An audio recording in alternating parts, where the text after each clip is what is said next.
একদিন বাড়িতে কেউ ছিল না, তাই পাশের বাড়ির এক আন্টি আমাকে তার বাড়িতে ডাকলেন। আমি ভাবলাম হয়তো তার কোনো কাজে সাহায্য দরকার, তাই আমি তার বাড়িতে গেলাম। সেখানে গিয়ে দেখি আন্টি লাল রং এর একটি সুন্দর শাড়ি পরে আছেন। এই শাড়িতে তাকে অনেক সুন্দর আর আকর্ষণীয় লাগছিল। তিনি আমাকে তার ঘরের ভিতরে নিয়ে গেলেন। তিনি বললেন, আমার বাসায় কেউ নেই, তাই তোমার একটু সাহায্য দরকার। তোমাকে কিছু নতুন বিষয় শিখাবো। তার কথাগুলো শুনে আমি কিছুটা অবাক হলাম, কিন্তু পরে বুঝলাম তিনি আমাকে কিছু কাজে সাহায্য করতে বলছেন। দিনভর ভীষণ ক্লান্ত ছিলাম, তাই আন্টি আমাকে তার ঘরে বিশ্রাম নিতে বলল। বিছানায় শুয়ে পড়তেই আমি গভীর ঘুমে আচ্ছন্ন হয়ে গেলাম। সকালে ঘুম ভাঙতেই দেখলাম দীপ্তি আন্টি আমার পাশে শুয়ে আছে, তার হাত আমার বুকের উপর রাখা। এমন অবস্থায় তাকে দেখে আমি একটু দূরে সরে গেলাম। মনে হলো হয়তো রাতে ঠান্ডা লাগায় সে পাশেই এসে শুয়ে পড়েছে, আর ঘুমের ঘোরে আমি তা বুঝতেই পারিনি। যেই আমি উঠলাম, আন্টিরও ঘুম ভাঙল। তখন আমি তাকে বললাম, দীপ্তি আন্টি, তুমি আমার পাশে কেন শুয়েছিলে?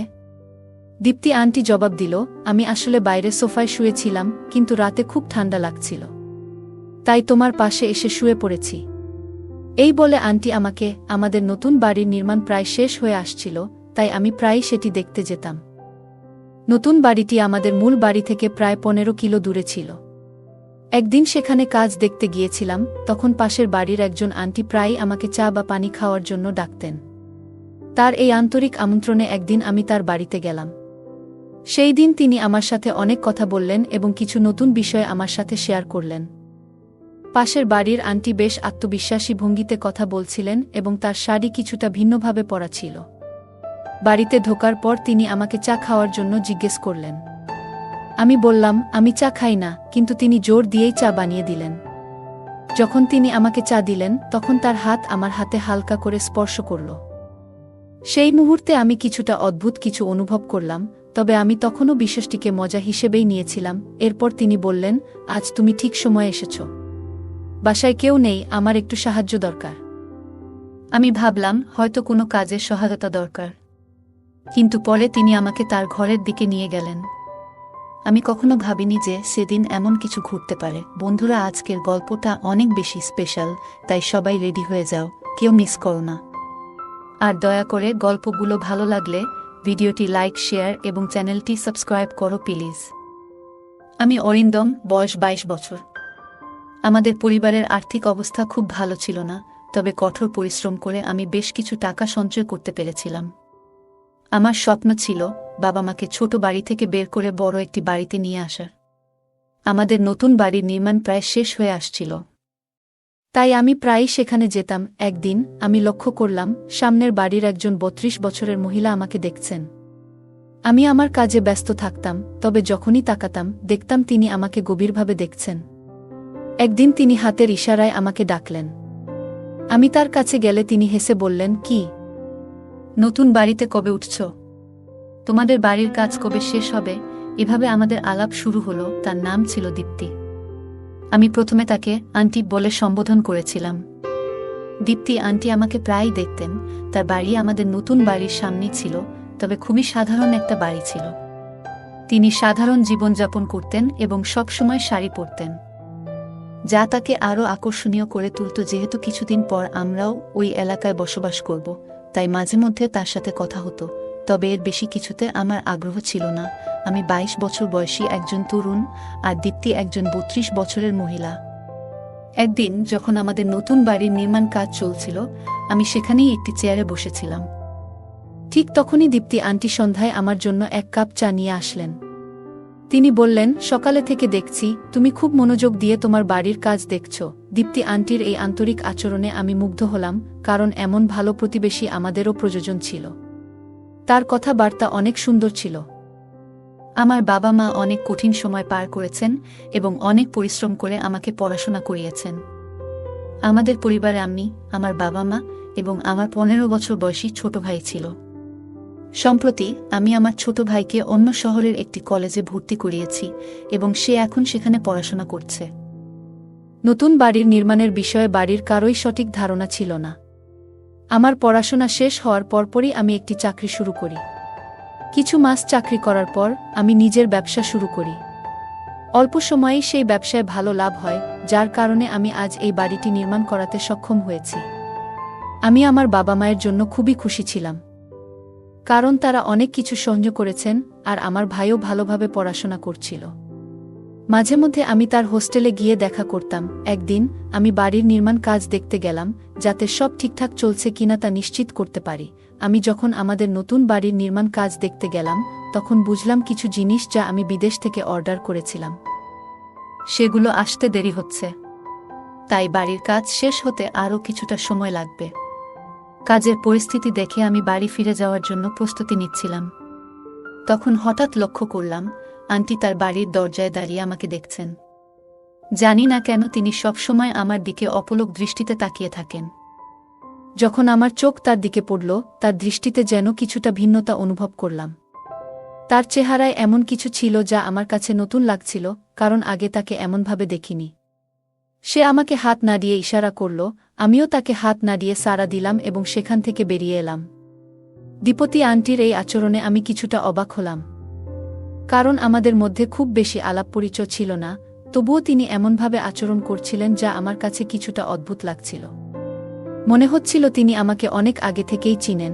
আমি যখনই নতুন বাড়ির নির্মাণস্থলে যেতাম, দীপ্তি আন্টি আমার সাথে কথা না বলে থাকতে পারতেন না। প্রতিবারই তিনি আমাকে চা বা নাস্তার জন্য ডাকতেন, তবে আমি সবসময় কোনো না কোনো অজুহাতে তাকে এড়িয়ে যেতাম। কয়েকদিন পর একদিন আমি আবার বাড়ির কাজ দেখতে বেরোলাম, তখন হঠাৎ করে প্রবল বৃষ্টি শুরু হলো। বৃষ্টি এতটাই জোরে হচ্ছিল যে গাড়ি চালাতে সামনের কিছুই দেখতে পাচ্ছিলাম না। ধীরে ধীরে যখন আমি বাড়ির কাছে পৌঁছালাম, তখন দেখলাম একটি ভয়ানক দৃশ্য। বাড়ির একটি দেওয়াল বৃষ্টির পানিতে ধসে পড়ে গেছে। নির্মাণ কাজ এখনও অসমাপ্ত ছিল, তাই বৃষ্টির তীব্রতা সেই কাঁচা কাজটি সহ্য করতে পারেনি। এই ক্ষতি দেখে আমি খুবই হতাশ হয়ে পড়লাম। বৃষ্টির কারণে সেই সময়ের সব শ্রমিকও চলে গিয়েছিল। আমি কোনো আশ্রয় খুঁজতে বাড়ির একটি অংশের পেছনে দাঁড়ালাম। বৃষ্টি এতটাই তীব্র ছিল যে বাড়ি ফেরার জন্য অপেক্ষা করা ছাড়া আর কোনো উপায় ছিল না। অনেকক্ষণ অপেক্ষা করেও বৃষ্টি কমছিল না এবং আমি বুঝতে পারছিলাম না কি করব। তখন বাড়িতে ফোন দেওয়ার চেষ্টা করলাম, কিন্তু নেটওয়ার্ক সমস্যার কারণে ফোন লাগছিল না। কিছুক্ষণ পরে হঠাৎ দেখি দীপ্তি আন্টি সামনের দিক থেকে ছাতা হাতে আমার দিকে আসছেন। সন্ধ্যা নেমে এসেছিল আর বৃষ্টির কারণে চারপাশ অন্ধকার ছিল। আন্টি এই হঠাৎ উপস্থিতি আমাকে কিছুটা অবাক করল। আন্টি একটি হাতে ছাতা এবং অন্য হাতে টর্চ নিয়ে ধীরে ধীরে আমার দিকে আসছিলেন। টর্চের আলো আমি তাকে স্পষ্টভাবে দেখতে পেলাম। সেই মৃদু আলোতে আন্টি একেবারেই আলাদা লাগছিল। সাধারণত তাকে শাড়িতে দেখতাম, কিন্তু আজ তিনি আধুনিক পোশাকে ছিলেন এবং তার ঠোঁটে লাল লিপস্টিক ঝলমল করছিল। এই নতুন রূপে তাকে আগে কখনো দেখিনি এবং তার দিকে তাকিয়ে আমি বিস্ময়ে তাকিয়ে রইলাম। ছাতাটি ছোট হওয়ায় তার শরীর কিছুটা ভিজে গিয়েছিল, আর সেই ভেজা অবস্থা তাকে আরও আকর্ষণীয় করে তুলেছিল। তাকে দেখে আমার দৃষ্টি বদলে যেতে থাকল। এত সুন্দর কাউকে আমি আগে কখনো দেখিনি। আন্টি এসে আমার হাত ধরলেন এবং কিছু না বলেই আমাকে তার বাড়ির দিকে নিয়ে যেতে লাগলেন। আমি কিছু না বলে তার পেছনে পেছনে চলতে থাকলাম। তিনি সামনে ছিলেন আর আমি পেছনে। তার প্রতিটি ভঙ্গিমা আমাকে মুগ্ধ করছিল। আগে কখনোই কোনো নারীর প্রতি এমন অনুভূতি জন্মায়নি আমার। আজ যেন নিজের আবেগ সামলানো কঠিন হয়ে পড়ল। দীপ্তি আন্টির উপস্থিতি, তার সৌন্দর্য আর এই বৃষ্টি, সবকিছু একসঙ্গে মিলে আমার মনে অদ্ভুত একটা প্রভাব ফেলছিল। ঠিক তখনই দীপ্তি আন্টি হঠাৎ আমার দিকে তাকিয়ে বললেন, অরিন্দম, বৃষ্টির মধ্যে এভাবে কি করছো তুমি? এমন মুষলধারে বৃষ্টি হচ্ছে, এখানে থেমে থাকাটা কি ঠিক? আমি দীপ্তি আন্টিকে বললাম, আমি আসলে বৃষ্টি কমার অপেক্ষা করছি, কারণ বাড়ি ফিরে যেতে অনেক দেরি হয়ে যাবে। এত জোরে বৃষ্টি হচ্ছে যে এখানেই দাঁড়িয়ে থাকতে বাধ্য হচ্ছি। আন্টি হাসতে হাসতে বললেন, অরিন্দম, আমি তোমার প্রতিবেশী। তুমি আমার সাহায্য নিতে পারো। প্রতিবেশীরা যদি কঠিন সময়ে পাশে না থাকে, তবে কবে থাকবে? আমি মুচকি হেসে তার কথা শুনছিলাম। তিনি বললেন, এ বাড়িকে নিজেরই মনে করো। কথা বলতে বলতে আমি নিচের দিকে তাকিয়েছিলাম, তবে যখন তার দিকে তাকালাম, তার রূপ দেখে আমার মধ্যে অদ্ভুত অনুভূতি হল। দীপ্তি আন্টির সৌন্দর্য আমাকে মুগ্ধ করছিল। তবে আমি নিজেকে সামলে নিলাম, কারণ জানতাম আন্টির বিয়ে হয়েছে। তখন আমি তাকে বললাম, আন্টি, আপনার সাহায্যের জন্য ধন্যবাদ। আন্টি হাসতে হাসতে বললেন, আমাকে আন্টি বলো না, এবং ভবিষ্যতে যদি কখনো আমার কোনো সাহায্য লাগে, তুমি করবে তো? আমি মাথা নেড়ে সম্মতি জানালাম। বৃষ্টিতে ভিজে গিয়েছিলাম আর ঠান্ডায় কাঁপছিলাম। দীপ্তি তখন আমার দিকে এগিয়ে এসে আমার শার্ট খুলে দেওয়ার চেষ্টা করলেন এবং তার স্পর্শে আমার শরীরের মধ্যে এক অদ্ভুত অনুভূতি জেগে উঠল। সেই মুহূর্তটি আমাকে অবাক করছিল, তবে আমি নিজেকে নিয়ন্ত্রণে রাখার চেষ্টা করছিলাম। আমি তখন বেশ দোটানায় পড়ে গিয়েছিলাম, বুঝে উঠতে পারছিলাম না ঠিক কী করব। দীপ্তি আন্টির আচরণ কিছুটা অপ্রত্যাশিত মনে হচ্ছিল, বিশেষত তার স্পর্শে যেন একটা অদ্ভুত অনুভূতি হচ্ছিল। তবে আমি নিজেকে সামলে নিয়ে শান্তভাবে বললাম, আন্টি, দয়া করে একটু থামুন। আমার প্রশ্ন তোলার পর দীপ্তি আন্টি হেসে বললেন, অরিন্দম, কোনো চিন্তা করো না। তোমার জামাটা পুরো ভিজে গেছে, ঠান্ডা লেগে যেতে পারে। আমি তোমাকে আমার স্বামীর একটা শার্ট এনে দিচ্ছি, সেটা পরে নাও। আন্টি আমাকে সাহায্য করছিলেন, সবকিছু স্বাভাবিক ছিল যতক্ষণ না তিনি আমার শার্ট খোলার চেষ্টা করলেন। তখনই আমার মনে কিছুটা অস্বস্তি হল। আমি ধীরে ধীরে একপাশে সরে গিয়ে একটু দূরত্ব তৈরি করলাম। তিনি এরপর আরও কয়েকটা শার্ট নিয়ে এলেন, কিন্তু সেগুলোর কোনোটাই আমার গায়ে ঠিকমতো ফিট হচ্ছিল না। তখন আমি বিনয়ের সঙ্গে বললাম, আচ্ছা, আপনার কাছে যদি কোনো কাঁথা বা কম্বল থাকে সেটা দিলেই হবে। আন্টি আমাকে একটি কাঁথা এনে দিলেন এবং আমি সেটি নিয়ে তার বাড়ির সোফায় বসে পড়লাম। ঘড়ির দিকে তাকিয়ে দেখি রাত 11টা বেজে গেছে। বাড়ি ফেরার অনেক দেরি হয়ে গেছে। কিছুক্ষণ পর দীপ্তি আন্টি গরম স্যুপ নিয়ে এসে বললেন, অরিন্দম, এই স্যুপটা খেয়ে নাও, তোমার ভালো লাগবে। আমি তার হাত থেকে স্যুপ নিয়ে খেতে শুরু করলাম। মনিকার আতিথেয়তা আমার বেশ ভালো লাগছিল, আর স্যুপটা বেশ মজার ছিল। আমি সত্যিই জানতাম না যে প্রতিবেশী এতটা ভালো হতে পারেন। স্যুপ খেয়ে কিছুটা স্বস্তি অনুভব করছিলাম, কারণ তখন একটু ক্ষুধাও লেগেছিল। স্যুপ খাওয়ার সময় আন্টি আমার সামনে বসেছিলেন, আর আমার মন বারবার তার দিকে চলে যাচ্ছিল। তার সৌন্দর্য আমাকে একদম মুগ্ধ করে ফেলেছিল। এই সময়ে দীপ্তি বললেন, অরিন্দম, এখন তোমার বাড়ি যেতে অনেক দেরি হয়ে যাবে, তাই আজ রাতটা এখানেই থেকে যাও। আর কোনো চিন্তা করো না, আমি তোমার পুরো খেয়াল রাখব। দীপ্তি আন্টির প্রতিটি কথা আমার মনে মধুর মতো লাগছিল, কারণ তার কণ্ঠ ছিল এতটাই মিষ্টি। তাকে দেখে আমার মনে হচ্ছিল, যদি আমার স্ত্রীও এমনই হতেন। আমি বিয়ে করলে এমনি একজনকেই বিয়ে করব। এসব আমি মনে মনে ভাবছিলাম। আমি যখন নানা চিন্তায় ডুবেছিলাম, তখন দীপ্তি আন্টি আমার কাছে এসে দাঁড়ালেন। তিনি এক হাতে আমার কাঁধে আলতো করে স্পর্শ করলেন এবং অন্য হাতে আমার ভেজা চুলে হাত বুলিয়ে বললেন, তোমার চুলও বেশ ভিজে গেছে। তারপর চুলের পানি মুছে দিতে শুরু করলেন। তার আচরণ তখন বেশ স্বস্তিদায়ক লাগছিল, কিন্তু আমার মন একদিকে মনে করাচ্ছিল, তিনি একজন বিবাহিত মানুষ এবং আমাকে সাহায্য করছেন, তাই আমি এর কোনো ভিন্ন অর্থ বের করা ঠিক হবে না। আমি তার সাথে সম্মানের সাথে কথা বলছিলাম। আমি তাকে বললাম, তোমার বাসায় থাকাটা আমার কাছে ঠিক মনে হচ্ছে না, কিন্তু আজকের রাতটা থেকে যাব। তাছাড়া কোনো উপায় নেই। তবে ভোরেই বাড়ি ফিরে যাব। বৃষ্টি থামার নাম নিচ্ছিল না, আর সেই বৃষ্টি যেন আমাদের এই সাক্ষাতের মূল কারণ হয়ে উঠেছিল। আমি ভাবছিলাম যে এটা হয়তো দীপ্তি আন্টির দিক থেকে কিছুটা সাহায্য ছিল। তবে আমি জানতাম না যে রাতের সেই ঘটনার ফলে আমার জীবনে এক নতুন অভিজ্ঞতা হতে চলেছে। দিনভর ভীষণ ক্লান্ত ছিলাম, তাই দীপ্তি আমাকে তার ঘরে বিশ্রাম নিতে বলল। বিছানায় শুয়ে পড়তেই আমি গভীর ঘুমে আচ্ছন্ন হয়ে গেলাম। সকালে ঘুম ভাঙতেই দেখলাম দীপ্তি আন্টি আমার পাশে শুয়ে আছে, তার হাত আমার বুকের উপর রাখা। এমন অবস্থায় তাকে দেখে আমি একটু দূরে সরে গেলাম। মনে হলো হয়তো রাতে ঠান্ডা লাগায় সে পাশেই এসে শুয়ে পড়েছে। আর ঘুমের ঘোরে আমি তা বুঝতেই পারিনি। যেই আমি উঠলাম, দীপ্তি আন্টিও ঘুম ভাঙল। তখন আমি তাকে বললাম, আন্টি, তুমি আমার পাশে কেন শুয়েছিলে? দীপ্তি আন্টি জবাব দিল, আমি আসলে বাইরে সোফায় শুয়েছিলাম, কিন্তু রাতে খুব ঠান্ডা লাগছিল, তাই তোমার পাশে এসে শুয়ে পড়েছি। আমি তখন আমার শার্ট খুঁজতে লাগলাম, দেখি শার্টটা হোলে পড়ে আছে। শার্ট পরে আমি তাড়াতাড়ি তার ঘর থেকে বেরিয়ে পড়লাম এবং গাড়িতে উঠে বাড়ির দিকে রওনা দিলাম। বাড়িতে পৌঁছে মাকে জানালাম যে রাতে প্রচণ্ড বৃষ্টি হচ্ছিল, তাই নতুন বাড়ির হোলে থাকতে হয়েছিল। আমি কিছুক্ষণ থেমে গিয়েছিলাম স্নান করার জন্য। বাথরুমে গিয়ে যখন শার্ট খুললাম, তখন আয়নায় যা দেখলাম তাতে আমি পুরোপুরি হতবাক হয়ে গেলাম। ভালো করে তাকাতেই বুঝতে পারলাম আমার বুকে লিপস্টিকের দাগ। আমি কিছুতেই বুঝতে পারছিলাম না এটা কিভাবে হলো বা কখন ঘটল। অনেক প্রশ্ন আমার মাথায় ঘুরপাক খেতে লাগল। আমি ভাবছিলাম, হয়তো দীপ্তি আন্টি আমাকে যে স্যুপ খাইয়েছিল, তার কারণে আমি গভীর ঘুমে আচ্ছন্ন হয়ে পড়েছিলাম। সেই ঘুমের মধ্যে কি এমন কিছু ঘটেছে যা আমি টের পাইনি?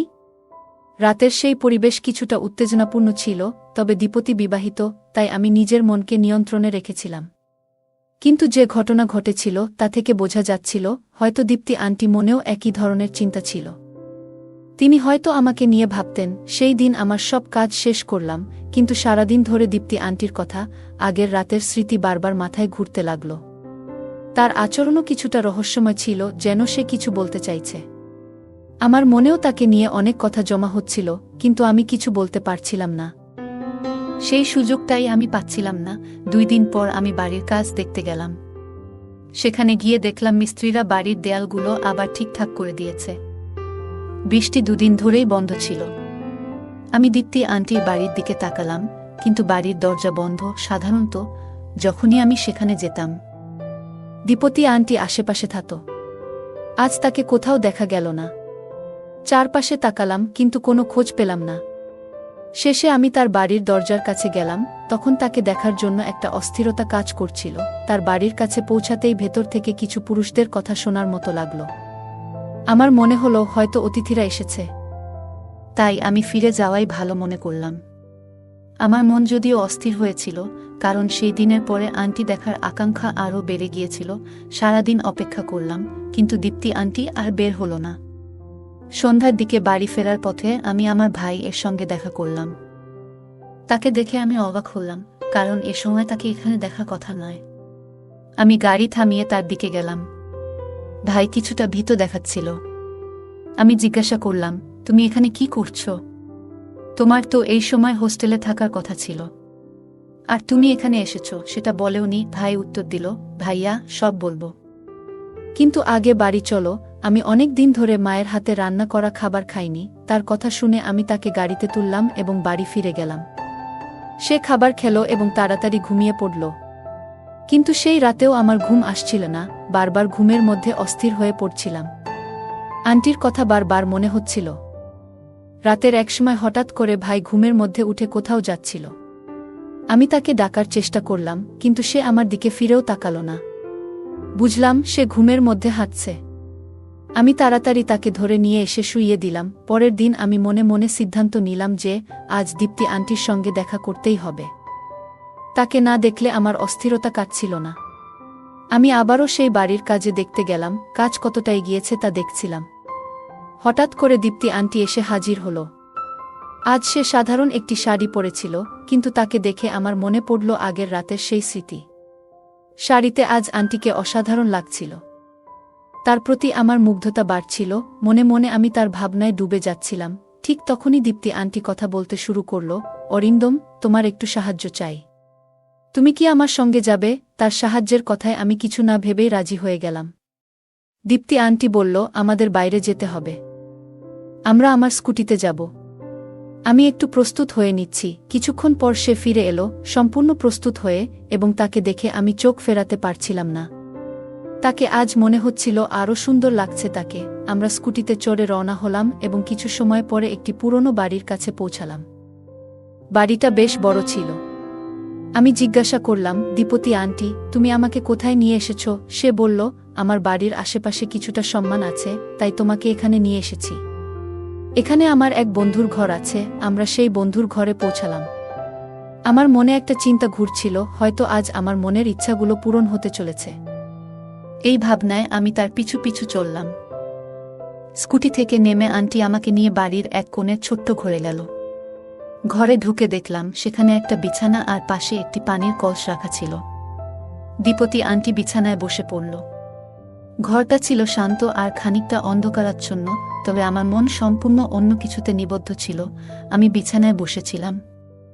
কিছুক্ষণের মধ্যেই ঘরে 4 জন শক্তিশালী লোক ঢুকে পড়ল। তাদের দেখে আমি কিছুটা অবাক হয়ে গেলাম। বুঝতে পারছিলাম না এখানে কি ঘটছে। দেখলাম তাদের মধ্যে 2 জনের হাতে ক্যামেরা আছে এবং হঠাৎ করে ঘরের বড় বড় লাইটগুলো জ্বলে উঠল।